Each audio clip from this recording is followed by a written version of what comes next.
സാങ്കേതിക വിദ്യയുടെ വികാസം വലിയ തോതിൽ വർദ്ധിച്ചുകൊണ്ടിരിക്കുന്ന ഒരു കാലമാണ്. അതനുസരിച്ച് വാണിജ്യ സമ്പ്രദായങ്ങൾക്കാകെ പ്രാധാന്യം വർദ്ധിച്ചു വരുന്നൊരു കാലത്താണ് നാം ജീവിക്കുന്നത്. മുൻപൊക്കെ ഒരു വ്യാപാര സ്ഥാപനത്തിലേക്ക് ചെല്ലുന്നു, അവിടെ നിന്നും ആവശ്യമായ സാധനങ്ങൾ വില കൊടുത്ത് വാങ്ങുന്നു. ഇതായിരുന്നു ഉപഭോക്താവിൻ്റെ സമീപനം. എന്നാൽ ഇന്ന് ആ നിലയിൽ നിന്നും ഉപഭോക്താവും വിപണിയും എല്ലാം മാറിയിരിക്കുകയാണ്. ഇന്നൊരൊറ്റ ക്ലിക്കിൽ നമ്മുടെ വീട്ടുപടിക്കൽ സാധനങ്ങൾ എത്തിച്ചേരും. വാങ്ങിയ സാധനം വിറ്റതാരാണ്, അല്ലെങ്കിൽ അത് ഏജൻസി ഏറ്റി വരുന്ന വിപണി ഇടപെടലുകളുടെ മറ്റൊരു ദൃഷ്ടാന്തമാണിത് എന്ന് പറയുക. വിതരണക്കാരുടെ ശൃംഖല സൃഷ്ടിച്ച് ഉൽപ്പന്നങ്ങളും സേവനങ്ങളും നേരിട്ട് ഉപഭോക്താക്കളിൽ എത്തിക്കുന്ന രീതിയാണല്ലോ ഡയറക്റ്റ് സെല്ലിംഗ്.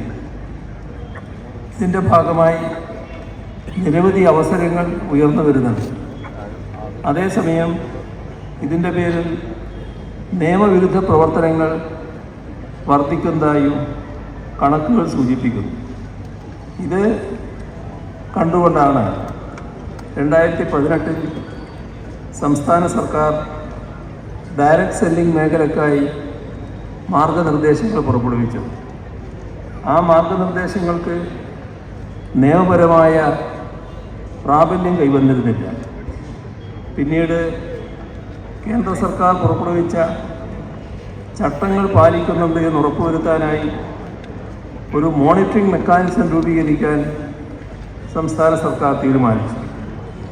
ഇതിൻ്റെ ഭാഗമായി ഈ രംഗത്ത് പ്രവർത്തിക്കുന്ന കമ്പനികളുടെയും ട്രേഡ് യൂണിയനുകളുടെയും അഭിപ്രായം ആരാഞ്ഞതിനു ശേഷം പുറപ്പെടുവിക്കുന്ന മാർഗരേഖയാണ് ഇന്നിവിടെ പ്രകാശനം ചെയ്തത്.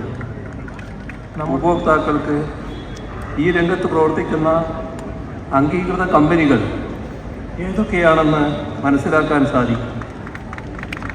ഒരു പരിധിവരെ തട്ടിപ്പുകൾ തടയുന്നതിന് ഈ സംവിധാനം ഉപകാരപ്രദമാകും.